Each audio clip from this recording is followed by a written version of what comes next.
Welcome to the History of Noblesville, the first of a four-part learning series sponsored by the Noblesville Diversity Coalition. Over the next several months, we'll go on a journey to explore our history, from its earliest beginnings to more recent eras.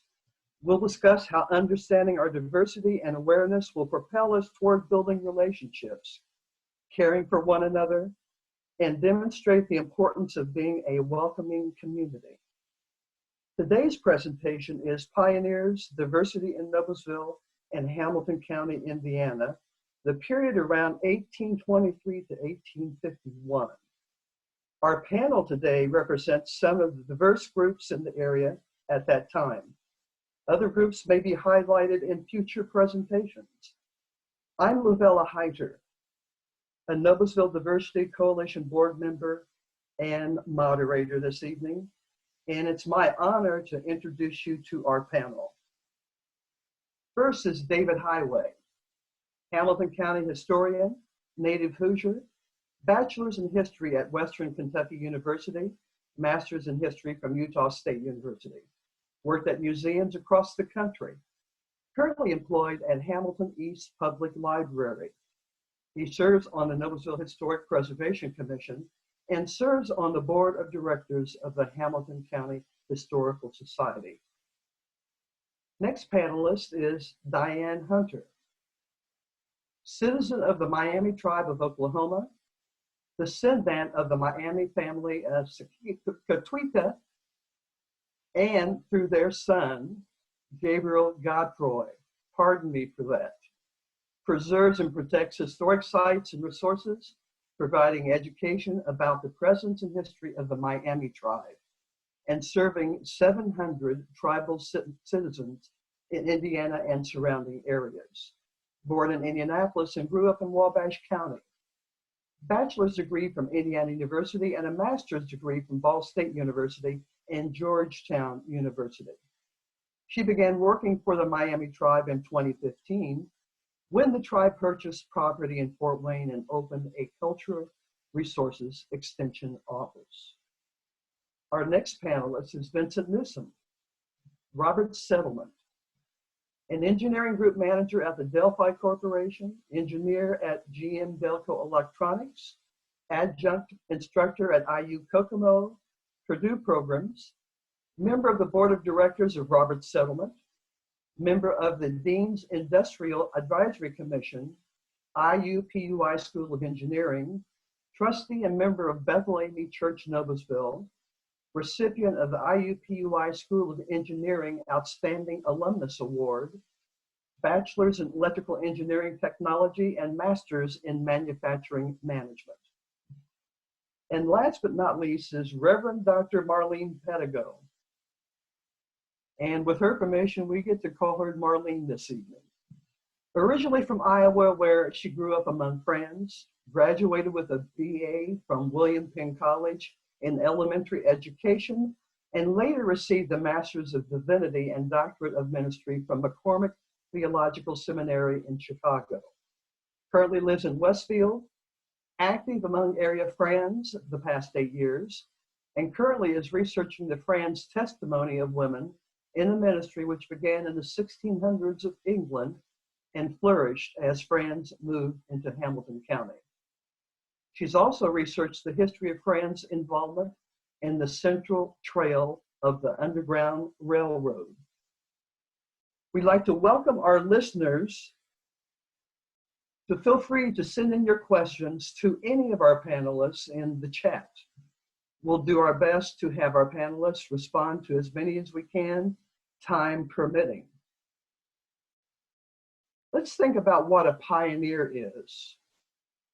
We are talking about the pioneer experience in Noblesville and Hamilton County areas in particular.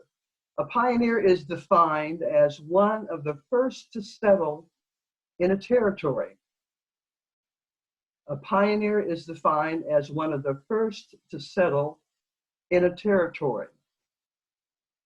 I'd like to invite each one of the panelists just to take a few moments to talk about the beginnings of the pioneer experience in our area And David, if you would begin with the beginning pioneers in Noblesville and Hamilton County.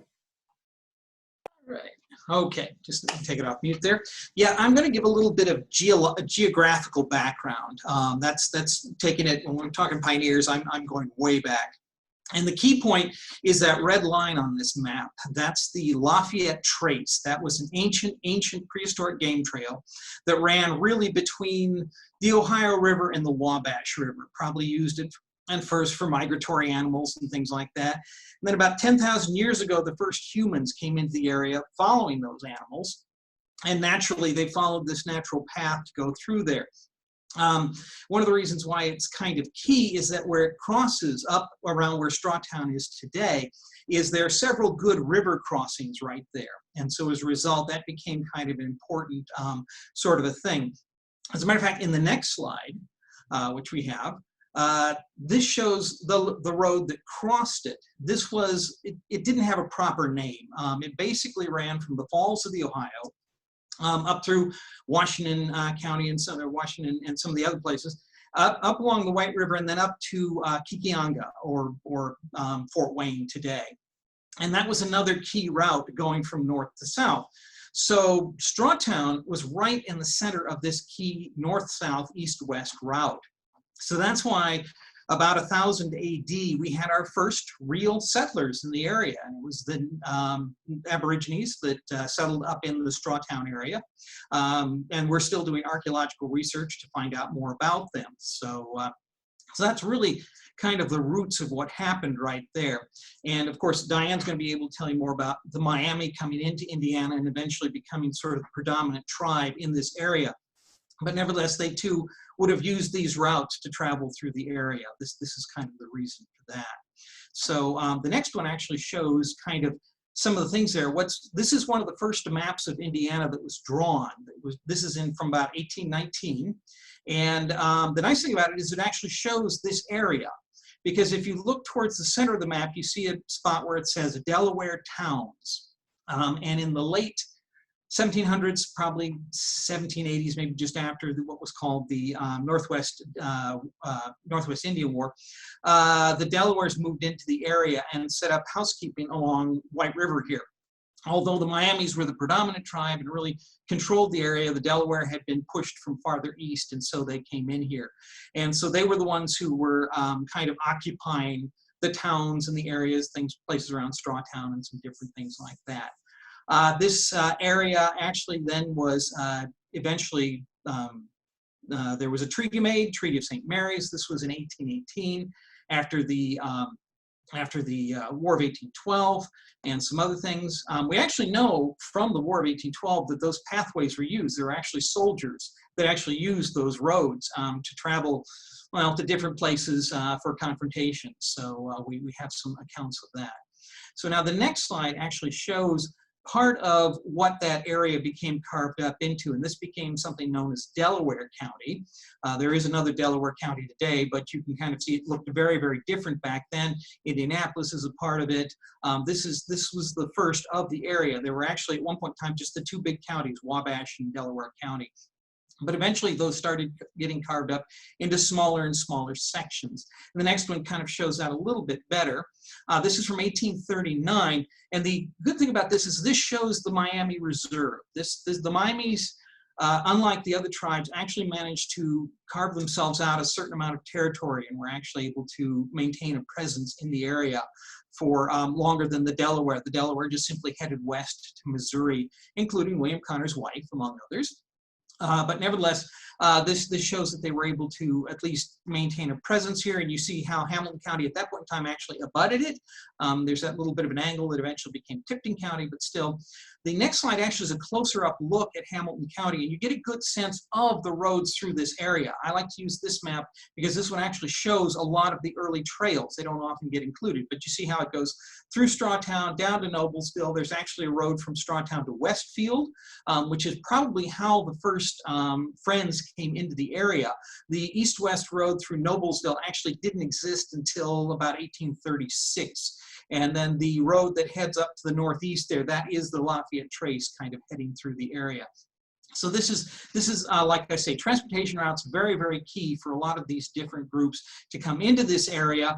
As a matter of fact, Roberts settlement, the Mullen settlement, the Busher settlement, all of these different early settlement groups tended to be fairly close to this Lafayette Trace. So as a result, they had a chance. This is kind of defines where they first landed there. Finally, the last image I've got here is kind of from 1843, and it's one little kind of significant line as well that kind of might be brought up at the thing, and that shows the canal. That was one of the attempts to add a new transportation route running from Anderson down to Indianapolis. Of course, we've seen the bits of the Central Canal that still exist in downtown Indianapolis. However, that of course went bankrupt as a result, and we were reliant on the roads and eventually other things as well. Eventually, the other transportation routes came in, things like the railroad, 1851, and that's really kind of the end of what we consider the pioneer period in this area, because it was no longer a matter of having to cut your way through the wilderness, how to establish the first settlements in these various spots. Once the railroad came in, it was a whole different type of person. So that's really kind of the basic geographic background on all of this. And David, I could ask you just a question here about the canal. Mm-hmm. Now, the canal was operable for about how many years? It never was north of Broad Ripple. The Central Canal was never finished. There are some cuts made in the canal at Strawtown, over over by Noblesville, some different things like that. Now, north of here, there was a canal that paralleled the Wabash River, the Wabash and Erie Canal, and that one is actually in use. It sort of existed until the 1870s, but other than that, once the 1830s, 1837 Depression hit, the state went bankrupt, all of the canals just died, and there was simply no way to make any of them work. So unfortunately, ours are just relegated to a bunch of kind of holes in the ground now. That's all we have left. And so the canals were primarily in use to what, transport people or transport goods? It was sort of a government provided transportation route. It's interesting, people ask about railroads and why railroads were not promoted more. People were a little hesitant about the technology in the 1830s, but even more significantly, the canals were like a road. Anybody could put a boat on it and go from point A to point B. You didn't have to ask permission. You didn't have to pay somebody. You didn't have to do something like that. You put a boat on it, you could use the canal. It's like a modern superhighway. Railroads, unfortunately, you can't do that. You have to buy a ticket. You have to check with everybody and know the schedule and do things like that. So the canals were psychologically, they were considered to be very democratic. Unfortunately, technologically and financially, they didn't work. So as a result, that's why we went to the roads, and eventually, as I say, to the railroads. Thank you so much. And Diane, David mentioned about the dominance of the Miami tribe in our state.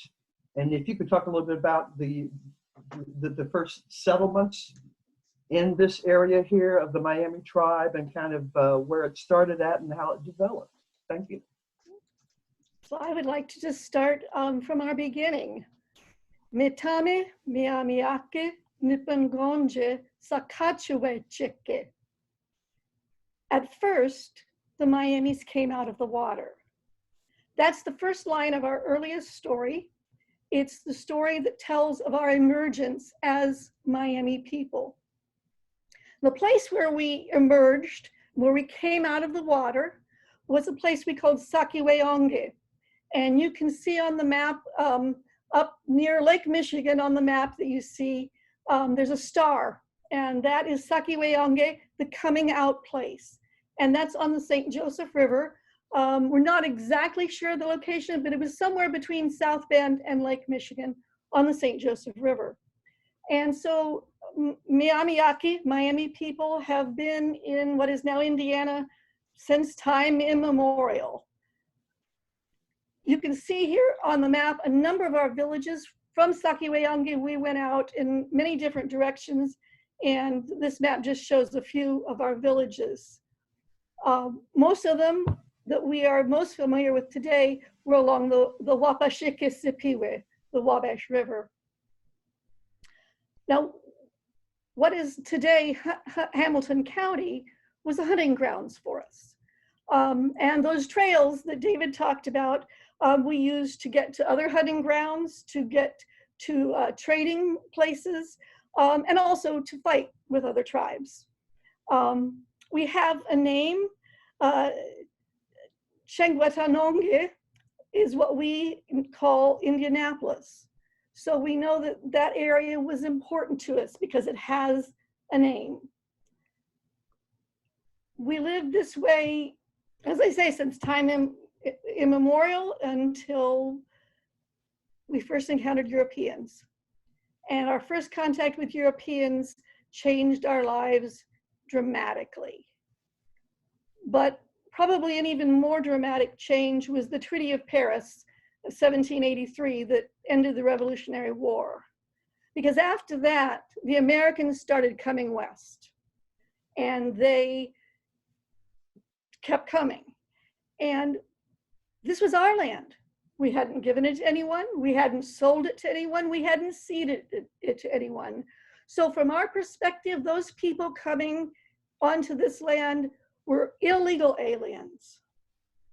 And we didn't like it. And that ultimately led to war, which ended in the Treaty of Greenville in 1795.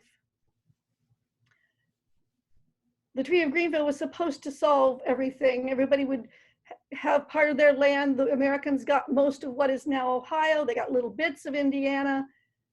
We had the rest. We were happy. But then there were more treaties where we ceded more and more land. So there was a treaty in 1805. There was a treaty in 1809. If you go to the next map, you can see, as David talked about, the Treaty of St. Mary's, and that patch there in the middle, she was just pointing to, was what was ceded, the pink there, is what was ceded in the Treaty of St. Mary's. And that includes, as David mentioned, today's Hamilton.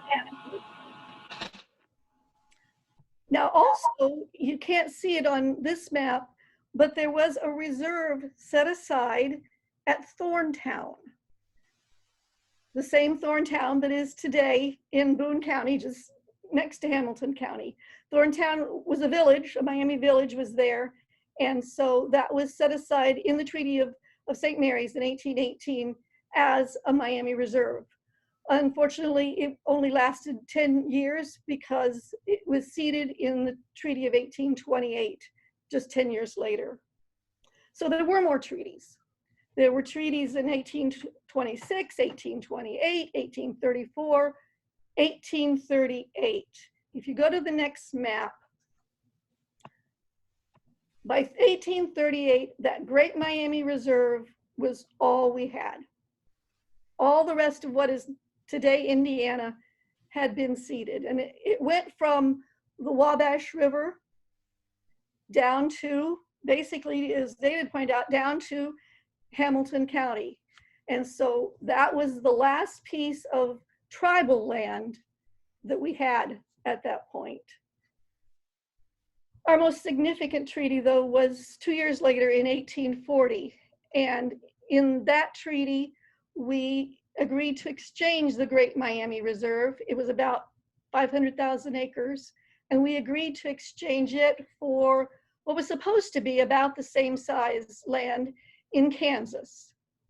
And more importantly, we agreed that we would be removed to Kansas. Now, we didn't want to go, and we did everything we could to put it off, to not have to go. But in 1846, in October, the US Army came with their guns and rounded us up and loaded us onto those canal boats at Peru. And we took the canals from Peru through Fort Wayne into Ohio, down the Miami and Erie Canal to Cincinnati, and then we took steamboats to the Kansas Landing, which is today Kansas City, and walked 50 miles, or went over land anyway, 50 miles south to Sugar Creek in Kansas, which was our new reserve. We were only there 20 years before the US government wanted us to go on again. And we had a second removal to Oklahoma around the early 1870s. Our tribal government is today in Miami, Oklahoma, in Ottawa County, northeastern Oklahoma. But we have still 700 citizens of our tribe here living in Indiana. And I work at our Cultural Resources Extension Office in Fort Wayne. And part of my job is to serve those 700 citizens of our tribe still in Indiana. So that brings us up to date. All right, thank you, Diane. Vincent, talk a little bit about the beginnings of the pioneer experience as far as Robert's settlement is concerned.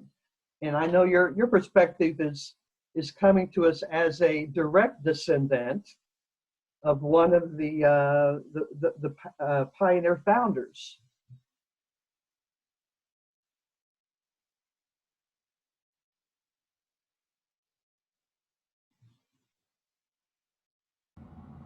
Vincent, you're on mute.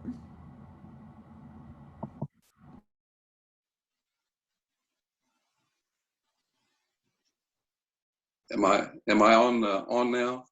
Yes. Okay, I'm sorry. My perspective is really, as LaValla said, as a descendant of Robert's settlement. So the picture that you see there, the map that's been provided, shows some of the ownership of property around Robert's settlement at the time. As you may know, Robert's settlement is probably about 10 or 12 miles north of Noblesville. If you go up 31 to 276th Street, right in that area is where Robert's settlement's at. Today, there's the one thing that stands out is a church that's standing there. That's the Roberts Chapel Church. So if we go to the next slide.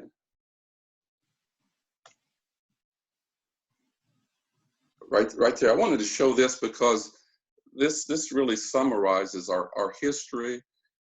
4 years ago, there was a historical marker placed on the church lawn, and it really tells the story of the Roberts family.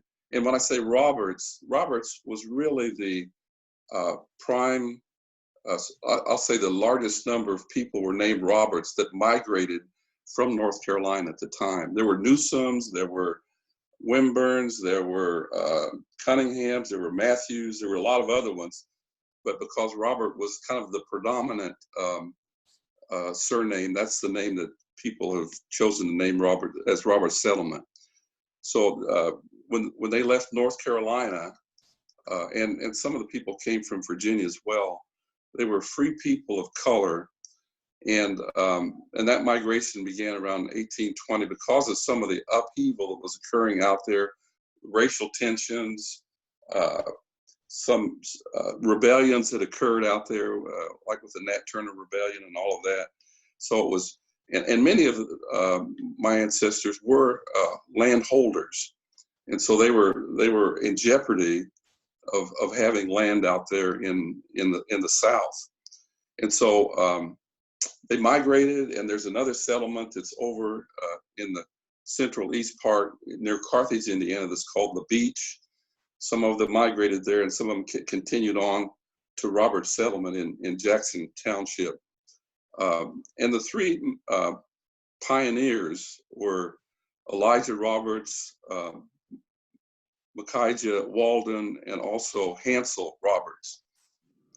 I'm a direct descendant of Hansel Robert. He is my great grandfather, and so in the early years, by 1838, Robert's settlement farmers owned over 900 acres, and in 1847, residents built a school and a church meeting house. So the school is not standing today, but the church is still standing. At that time, we were associated early on with the Wesleyan Methodist denomination. And so most of the livelihood and all that was dependent on farming. So over time, there was a strong emphasis on education. If you talk to anyone about Robert's settlement, there's several words that stand out. And one is thrifty, one is moral, one is education, one is respected. So I think the community itself was very well respected and recognized. And as I said, I was actually, until I was about 12 years old, raised on a farm in Robert Settlement. My dad was a farmer. And so I saw firsthand what the farmers did and so forth. And I can only imagine the early pioneers like Hansel Roberts, my great-great-great-great-grandfather. When they came to that land up there, it was not like the nice rolling fields that you see today. It was a lot of land needed to be, trees needed to be removed and all of that to be able to use the field. So that they did that over a course of years, I'm sure. And there, I just want to reference a couple of books that, a book that's been written by Dr. Stephen Vincent. It's called Southern Seed, Northern Soil. And he wrote that book, and it's about the Beach settlement and the Roberts settlement. And it really is, a very scholarly work on the history of Roberts settlement. Could we go to the next slide, please? I know this is an eye chart here. The next two are eye charts, but I wanted to say there was a strong emphasis on education. And you can see from this slide that many of my ancestors were clergy members, were educators. They worked in the medical field. And so initially, most of them were farmers, but over time that changed. And they went off to school and so forth. Continue on to the next slide after that. There you go.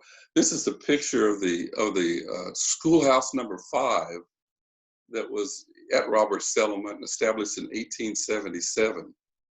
And this particular photo was taken in about 1913. I know I'm outside of the pioneer movement. However, I just wanted to illustrate here the education that was so important. This was primarily a colored school, quote unquote. However, there were white children that attended this school as well, but it was well respected and on par with the other schools in the area, it said. And as I mentioned earlier, I think I mentioned that my great-grandfather was a teacher at this school as well. One thing we do and has been established is a homecoming. And that homecoming was established in 1924. There were actually reunions earlier than that. However, officially the Roberts Settlement homecoming began in 1924. So this has continued on. Actually, this year was our 97th year. Even though we didn't get together because of the COVID-19 this year, it was done virtually. So what we're saying is we have done it continuously the last 97 years. And so what's interesting about that is generally there's always a few people that are new, that have never been there before, that are looking for their ancestors, looking for their relatives. And so we'll always have new people that will come every year to learn more about their own history. So I think that's all I had. All right, thank you, Vincent. Thank you, Vincent. And Marlene, if you could tell us about Quaker pioneers in our area.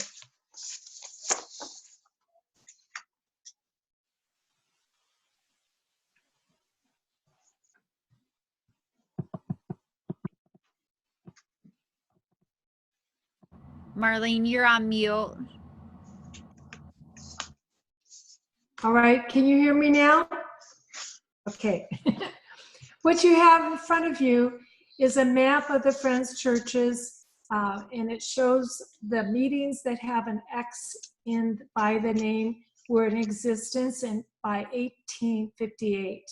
And after that, all the other meetings were added, which is another name for churches. by 1908. I think it's a good map in the fact that it shows historically that the Friends settled quite densely in this area.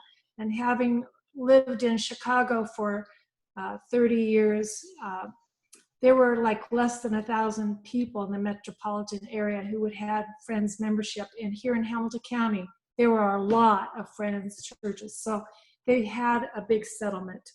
Most of the Friends churches that were coming here were developed by individuals who were coming out of North Carolina in resistance to slavery and embracing Indiana as that free slave state. They were trying to bring slaves and set them free here, and they were trying to be a part of helping any individual who was coming through on the Central Trail of the Underground Railroad continue their journey or even settle here. Friends historically have what's called monthly meeting or yearly meeting minutes, which is they have business practices where each local congregation keeps minutes of whatever it is they're doing business-wise, and the yearly meeting keeps annual business meeting records. And this particular yearly meeting, I don't think anybody has ever really looked at the history of how the Friends were active in this county from the minutes of the yearly meeting. Western Yearly Meeting, which is the judicatory for Hamilton County at this time, had several churches, and many of them had women in the ministry, recorded women in the ministry who were active working with the slaves for education and starting what they called first day schools, we would now call Sunday schools. And it's interesting that the yearly meeting records all of this. They had a chart, it's almost like a census chart, where every year they would put down how many freedmen were staying in their area, in that church area, how many of them were being educated, how many of them went to the first day school. So they really had a concern for the spiritual development and the education of freedmen. And I think it's interesting that also the yearly meeting minutes indicate that they were helping to spend money. Here in Westfield, they expanded $32.60 in aiding of a schoolhouse one year to help children have an education. They gave money, $3.35 to help a boy to keep him from being sold into slavery. And so in these minute books, it tells the story of how much money they're expending and what they're actually doing, how many first day schools they were having, how many kids were coming to their schools. And I think it's interesting that it shows that they were embracing this as a very important ministry of the Friends. The women were very significant in this area. Drusilla Wilson, who was a recorded Friends minister down in what we call Carmel now, but at that time it was called Bethlehem, and she was a part of a particular meeting which was called Poplar Grove. She came from Ohio, and she was actually the first clerk of Western Yearly Meeting Women's Group. And after the Civil War, went down to Mississippi and helped to start schools in Mississippi to train teachers after the Civil War. And then went to Kansas and worked among the meetings out there for temperance. But she was very committed to educating the slaves and the freedmen as they were coming through.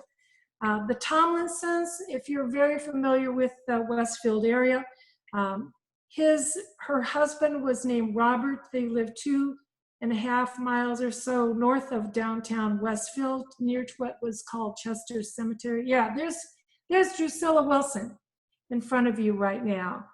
She was one of the very significant women in ministry among the Friends at that time. And you find in the records that they came because they wanted to help with the anti-slavery movement. And he was the conductor in the Underground Railroad for the Westfield area, and were very involved in helping to shelter slaves as they were going through. And the Tomlinsons are currently buried in that Chester Cemetery, which is right next to Highway 31. Sarah Hyatt was another one from the Westfield area. Her and her husband were recorded ministers in Westfield Friends. She's buried in the old cemetery, Old Friends Cemetery here in Westfield. And they had a barn just south of Westfield. The Tomlinsons were north and the Hyatts were south. They were about 2 miles south of Westfield, and their barn was used on the Underground Railroad. And then another very important recorded Friends minister was Asmus Clark. Her maiden name was Hunt. She came from the New Garden area in North Carolina. Her and her husband, he was also recorded Friends minister.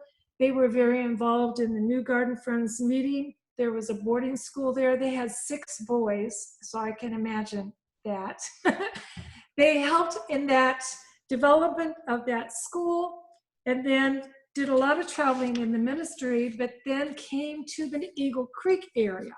The Greenwood Eagle Creek area, there's only a cemetery left now of Greenwood, but they were very involved in development of the first day schools, and I imagine she was one of the driving forces of what was going on, of helping develop these first day schools among the freedmen of the Westfield area.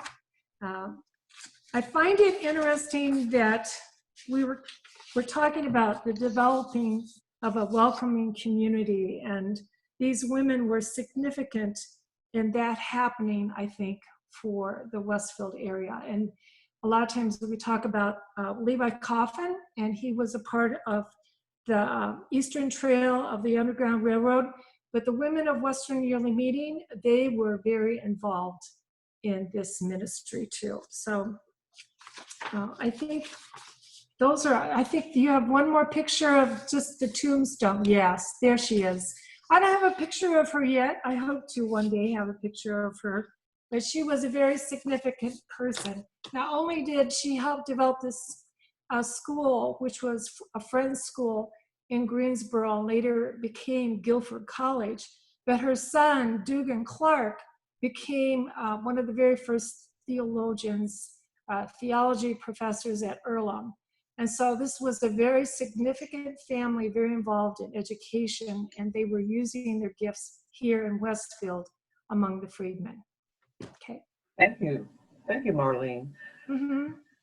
David, can you tell us from your perspective why so many diverse groups of people started a new life in our area of Noblesville or Hamilton County? What was it, or what were some of the things that drew them to our area in Indiana?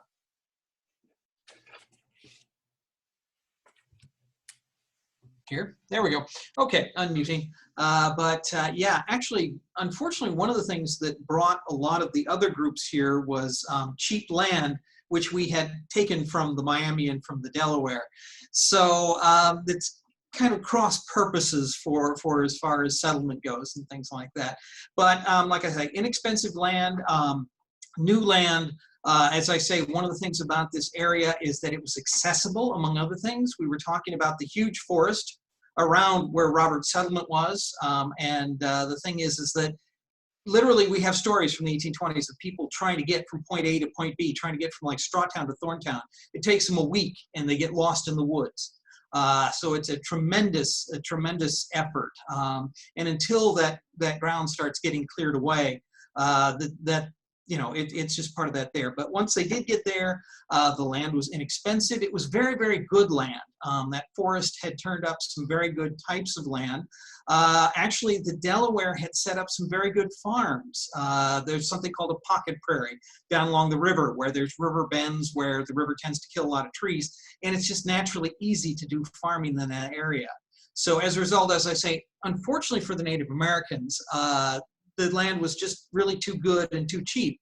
And so that's why a lot of the others saw the opportunity. Now, it's nice that you did have people like the Quaker settlements and the Robert settlement folks and, like I say, the Mullen and Busher settlements with the Catholic folks there, who kind of understood that this was not just free for the picking, that there was issues involved there. So that's kind of some of it right there. And Diane, you might be able to tell us a little bit about, you had the Miami tribes. Several were were in our area and what have you, and then you had the Delaware that was in the area as well, and then you have certain of your land that was taken over, so on and so forth. Is there any sovereign land that remains with the Miami tribes in Indiana? Not in Indiana. There is one about an acre that has been owned consistently by a Miami person. 1 acre.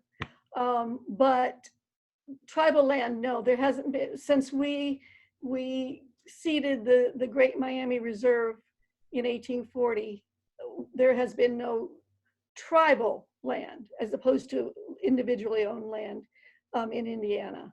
However, now the tribe does own some land. It's fee simple, so it doesn't fall within our trust. But we're rebuilding it in a way.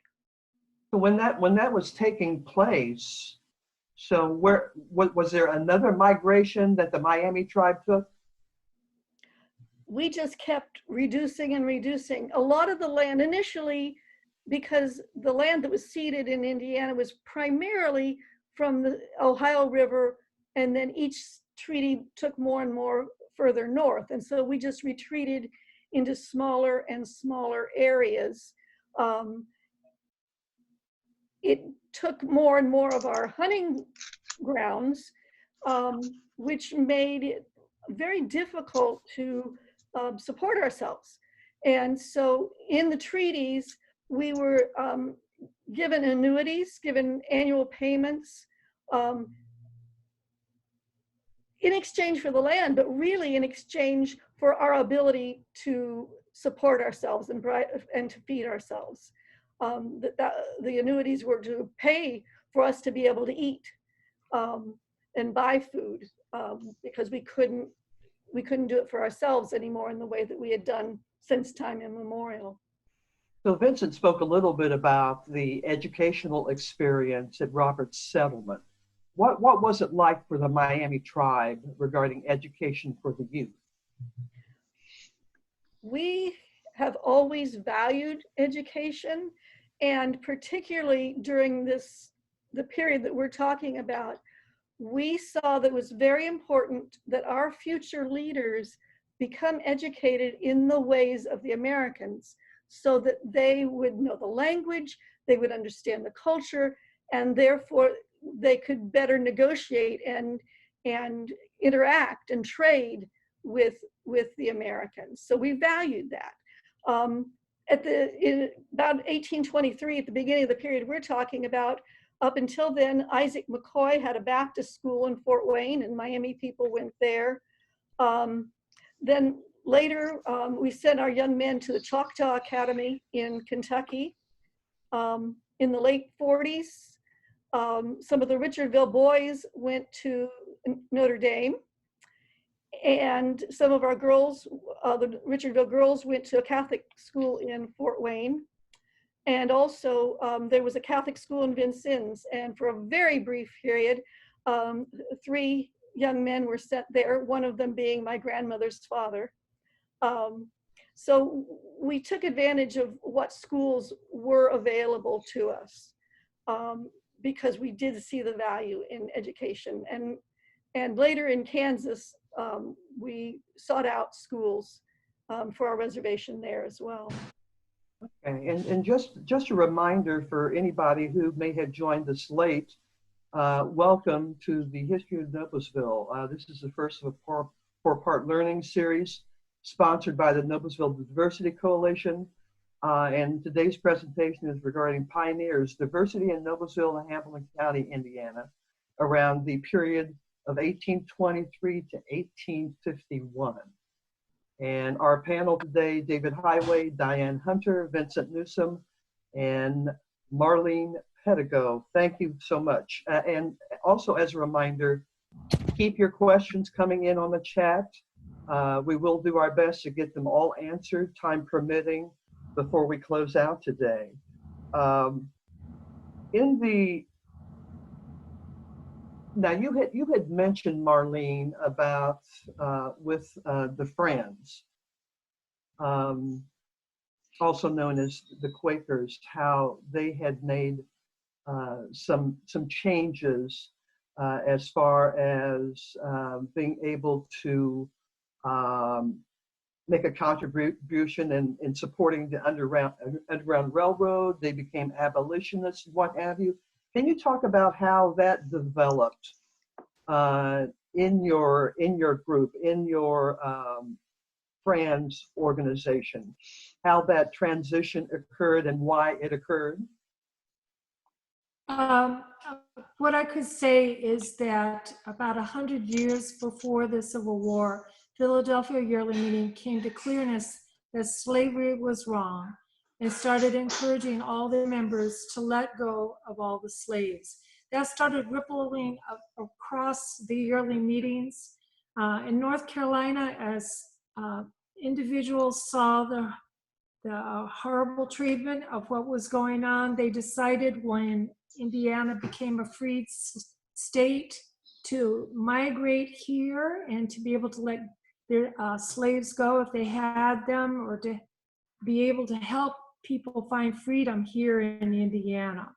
And not only did that happen for them, but they also felt the importance of education. And as the Friends came here, at that time it was illegal to educate African Americans or slaves, and yet the Friends were beginning to do that.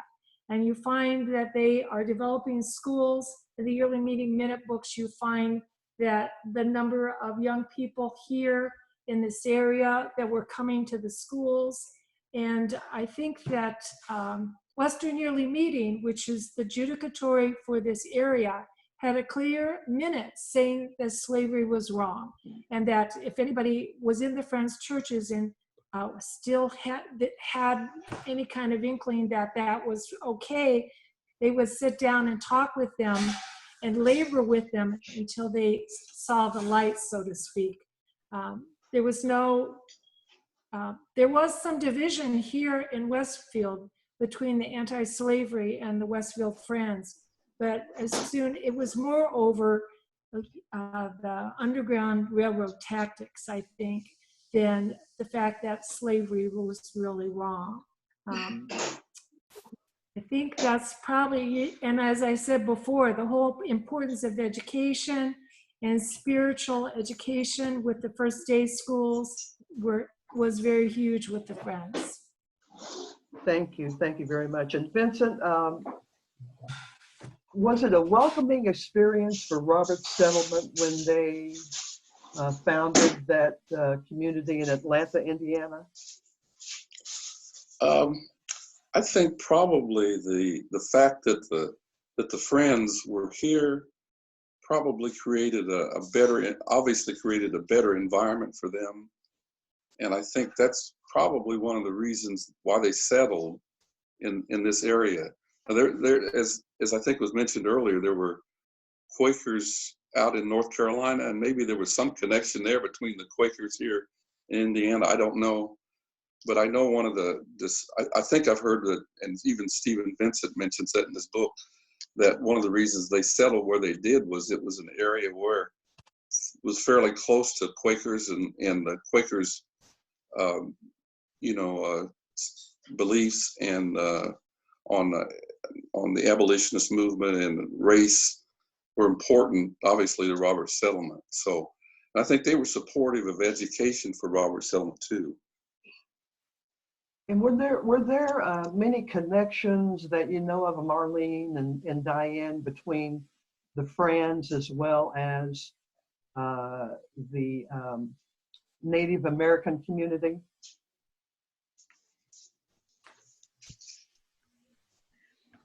Well, I could just go ahead. Do you want to go ahead? Go ahead, Diane. There were some connections at one point. I believe in the early 1800s, some Quakers were brought out to teach our men how to farm. That didn't go very well because our men were not interested in doing women's work. and farming was women's work. And so that kind of was a failure. What about Marlene? Was there? I know that the Friends did embrace cultures and people that were different than them.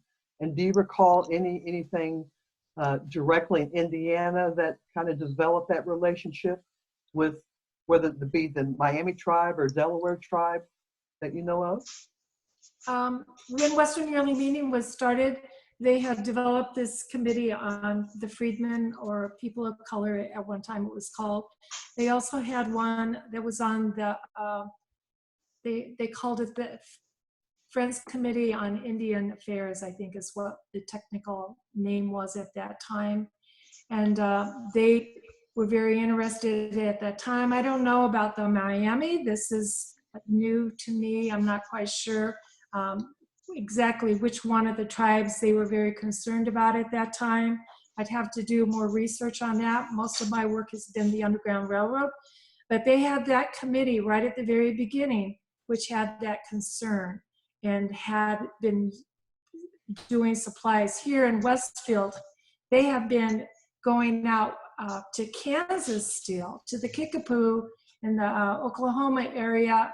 I would say still, even to this day, concerned about what was going on with the Native Americans.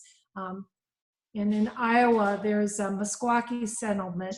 Yeah, the Friends have historically been very involved with that too. And I think it's all about, you know, they weren't Calvinists. Their theology was not Calvinism. They believed, George Fox really believed that everybody was created in the image of God. There was a seed of God in all people. And because of that belief, you know, they didn't believe that the total depravity of sin, and they didn't believe in predestination. That really made a huge difference, not just on who they were willing to embrace, but also then liberating for women for ministry. So Friends have historically also been very involved in women rights issues, and Susan B. Anthony was a Friends woman, very involved. Right. So I think a lot of that has to do with their concerns. And I've got a question that comes in from the audience for you, David, from Kim. Is there any record of how many African Americans were living in Hamilton County in the 1830s and 1840s outside of Robert's settlement? That's a great question, actually, and we do have actually precise numbers of African Americans in the county thanks to the census records. 1830, there is one African American living in the county. That's Thomas Murphy. He actually came in with George Boxley. He was actually more Quaker connected than he was with Robert's settlement. 1840, after the establishment of Robert's settlement, we've got 67 African Americans out of a population of 9,855. Primarily, that's Robert's settlement people. That is really the influx there. 1850, we've got 188 African Americans out of a population of 1,200 or so. And that's when you start to see Underground Railroad influx. There are people who are definitely moving in on the Underground Railroad. Excuse me. And others who are, in fact, just moving to the area. The Elliots, for instance, in the Noblesville area. Once the Quakers got the Underground Railroad going, once they established this as a safe area, you had things like the Rhodes family in the 1830s and 1837, who came here on the Underground Railroad, escaping from slavery, and decided to settle here. And then, of course, had the famous case in 1844. So so that was that population outside of Robert's settlement. We haven't really divided it down yet. That would be interesting to find out those numbers. So. There's also another question here, and it might go to you again, David, from Teresa, who asks, were there any merchandise trading opportunities, such as stores, markets, etc., early in the Roberts settlement area? Unless Vincent or Brian knows of another one, they tended to go to Westfield, to Arcadia, to Noblesville, and get involved with a lot of the economy there. There was just, you know, of course, once the railroad came through, that's where the money was. And the thing is, the nice thing about Westfield is that the Quakers there obviously had no problems at all working with African Americans on a financial basis. There were a lot of places where it didn't work out very well. But Westfield, there were, in later years, actually African American businessmen and business people who worked in that area. So. And I wonder how much, was there any business done in Sheridan with Boxley and or in that time period? It's interesting. Thomas Murphy, who was there before, who came in 1828 with George Boxley, actually ended up working down in Noblesville with William Connor and his family there. Eventually, he moved his way over to Strawtown. Boxley was, there wasn't much there. And of course, Sheridan didn't show up until 1866 or thereabouts. Okay. So it was, where did you find economic stuff? Strawtown, Arcadia, Noblesville, Westfield. Okay. That was just simply where the opportunity was. Well, there's another question that comes from Lisa. Do connections still exist today between Robert's descendants and the Quaker descendants?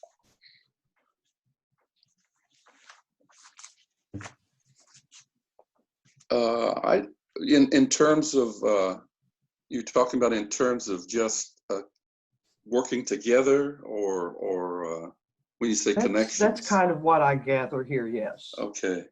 I know of no, necessarily formal or informal tie necessarily. I guess I can't speak to that. I don't know. But this might produce a good opportunity to It consider could. something like that. It could. All right. And It looks like Brian may have something to jump in. I saw a hand raise. okay, put on your mic, your mute.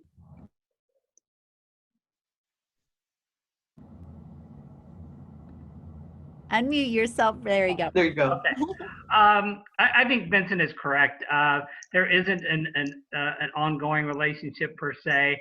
I think one of the questions that I sent out to Marlene is, one of the things I've been curious about is in the Quaker in the Friends minutes, if there's any history of and documentation about that relationship between the Robert settlement people and the local Quakers as far as the Underground Railroad goes. I don't think we've been able to find anything in our records because it's probably not something a person would want to write down, just because there were still plenty of people in the area looking to capture slaves, and Robert settlement would be a likely place to look for them. But it would be nice to kind of work together and see if we can't find ways to merge our history and tell our stories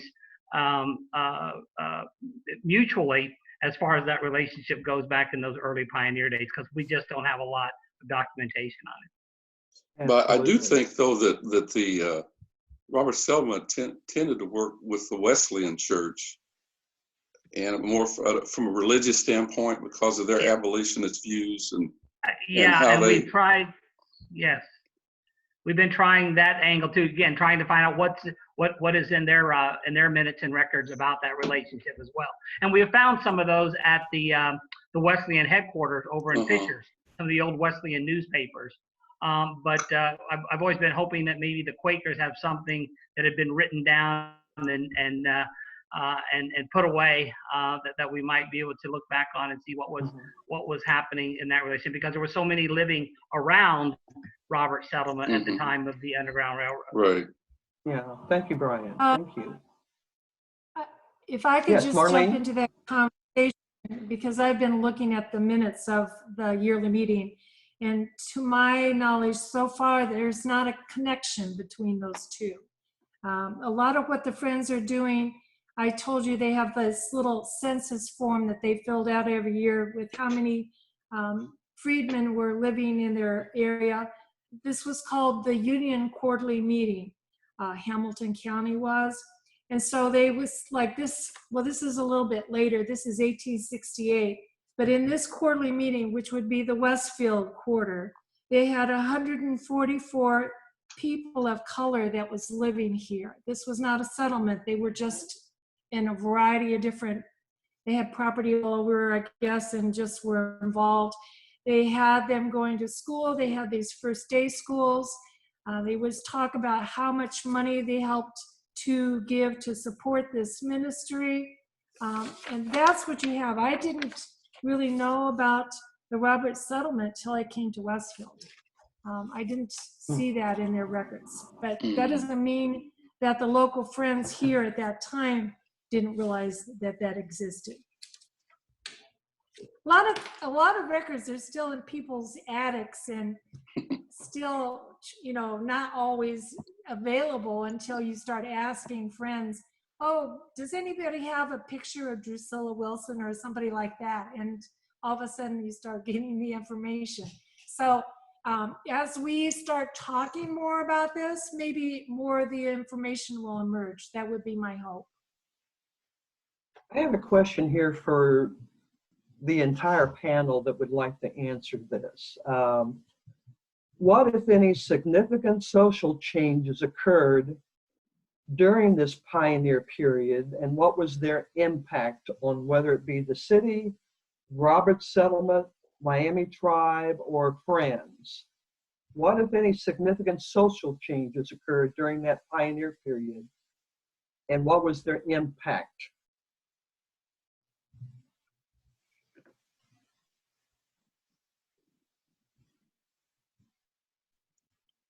I'll jump in here. As I mentioned, it was during this period that our forced removal occurred. But there were a few families that were allowed to stay in Indiana and a few more who went on removal and came back. But what that meant was that we had a dispersed tribe. We had people in Indiana, and then we had people in Kansas, and then we had people in Oklahoma. And today we have people all over the United States and beyond.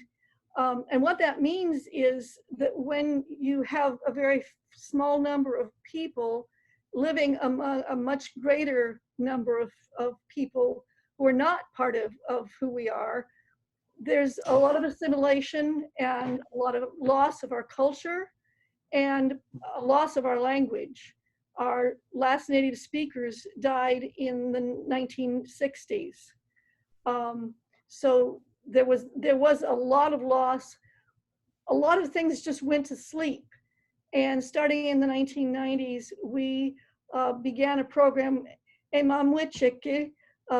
Miami Awakening. And we are reviving our culture. We're learning our language again. And we're in a period of cultural revitalization. But the result of that period was great loss for us.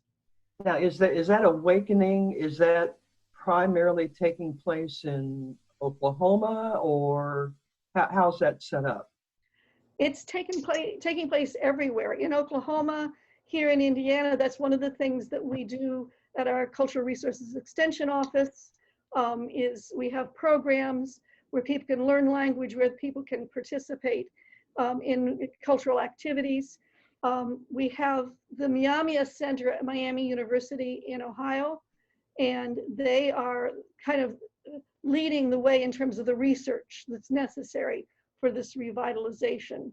And we have camps, summer camps for our children where they can come and learn language and learn about the culture, and a lot of online material as well. So any Miami person, wherever we are, has an opportunity to participate in this revitalization. And Diane, do you have any idea as to how many Miami natives are still in Indiana? We have about 700 citizens of the tribe in Indiana. I know there are some who are Miami descendants and are not citizens of the tribe for their own personal reasons. But so it's 700 today compared to what was it at its height? Oh, at our height, maybe 20,000, but that would have been back in the 17th century. Okay. Yeah, at removal, there were probably at most 600, I think about 600 people total at the time of our removal. Okay, thank you for sharing that. Any other comments regarding significant social changes that occurred during the pioneer period and what their impact was on the city of Noblesville or Hamilton County? Any thoughts about that, David? There actually was one thing that I did want to bring up real quick, and that was the population change between about 1830 and 1840, when the Quakers came in, when the Robert Settlement folks came in, when the other groups came in. Between 1830 and 1840, we had about a 400% rise in population. It was enormous. It was a tidal wave. And so as a result, we really did change a lot. You look at Hamilton County, what was Hamilton County in the 1820s when it was first formed, and it was all very, very crude and still, like I say, very backwoods. By the 1840s, end of the 1840s, it's really becoming populated. It's really becoming, settled. The trees are being cleared. All of this kind of stuff. So, yeah, that little period in there between 1830 and 1840 was just a huge spike in the population. And it's interesting because there are other periods later on that we'll be dealing with in future these sessions, where there would be another spike in the population due to environmental or economic things or something like that. So, so that was the big change, was just this incredible growth in the settlers coming in, and unfortunately the natives moving out. So, Good. Now, before we close here, I'd like to ask the panelists on the takeaways that you envision from opportunities like this, in sharing your stories with communities and looking at this as a learning event. Can you share your perspective as to the takeaway you think that community can derive from these types of events? Vincent? Well, I think what, I've learned from the other panelists, things that I didn't really know. And I think it just helps us educate kind of where we're coming from in terms of our history. And I sort of knew about the Native American history in a way, but not necessarily in the detail that was described today. So I think it just helps us understand a little bit more about, people's background, where they come from. I think it just makes us a better person, to know, the background of other people and kind of their values and so forth. And then in the ways that we've helped each other over time, like the friends with the Robert Settlement and and so forth. But, it's helped to enlighten me a little bit on that. Mm-hmm. What do you think, Marlene? I think this is very important. As Hamilton County grows, as towns like Westville grow into cities, people who are new need to know that they're not coming into a vacuum, and that there is history in the towns and in the communities to which they move to. And I find that a lot of times people do not know the Friends. They think, oh, the Quaker oatmeal box people. They really don't know who they Right. were. They don't understand their concern of why they were here, what they were trying to do, that there was a culture of Westfield that existed before 20 or 30 years ago. So I would like to lift that up. I do believe the Friends really set the tone for the importance of education, not just in this particular town of Westfield, but throughout the state of Indiana. I do believe that the women in ministry that I was talking about before, those women that were involved really went on to talk and become leaders in the women's rights to vote. This was not just a singular thing that they were concerned about. They were developing leadership of women, which went on to other social issues. And I think telling our story is super important. I'm talking now as a religious person, because as we talk a lot now about community churches, we don't always know that not everybody believed the same thing. So I appreciate this opportunity. to tell my story, to tell our story, to listen to the other stories that have been told tonight. And I think it's a rich diversity who supposedly, when we had that Black Lives Matter march here in Westfield a few weeks back, people were so upset. And I said, you know, the Friends moved here years ago because the Black Lives mattered even then. And this is not this is not a new thing. We can all come behind this. And yeah, I think we need to continue to tell our stories. Thank you for that viewpoint. I appreciate that. Diane, do you have any comments? Yeah, I would echo what Vincent and Marlene have said. I appreciate Marlene's comment about the throats, because I think that as Native peoples, we have some of that same thing. Our story has been told in such a sanitized way that there's almost little truth in it, and often what people are told in schools and in other places. So I really appreciate the opportunity like this to talk about who we were, to talk about our history, to talk about our presence in Indiana, but also that we are still here. We're always shocked to find out how many people think that Indians are extinct in Indiana. And we've heard that many times, and you know, we're here. And we like to really appreciate the opportunity to share that we are here, and we are a vital and growing people. And so I thank you for the opportunity to do this. Thank you, thank you. And David. I really have nothing to add. I mean, it has been so well stated by Vincent and Diane and Marlene. And it's great to hear other voices. That's one of the fun things about this. I mean, I am the county historian, and so I go out and I do talks to kids and things like that, but it's my view of the story, and there are things that I'm going to miss just because of my background and things like that. So it's great to hear these other voices and to bring these other voices into the conversation to add so much more depth to what's being said. Thank you so much. And as we close, be sure to go to the Noblesville Diversity Coalition Facebook site to stay on top of our upcoming events and other useful information.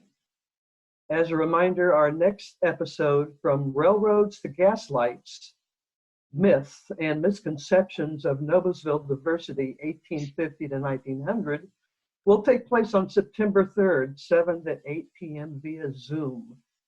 Please be sure to register for that. And on behalf of the Noblesville Diversity Coalition and our committee that was formed to put this particular series together, I'd like to thank all of the panelists for sharing your experiences, your expertise, and your time. It's been invaluable for our community. And I hope that we will stay in touch with you for a long, long time to come.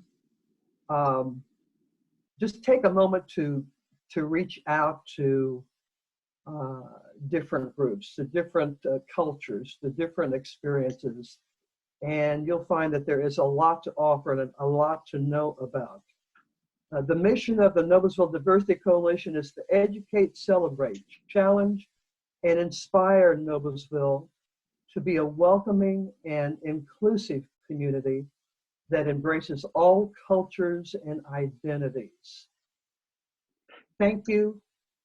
Good evening, everyone, and stay safe. Okay. Good night, Noblesville. Good night.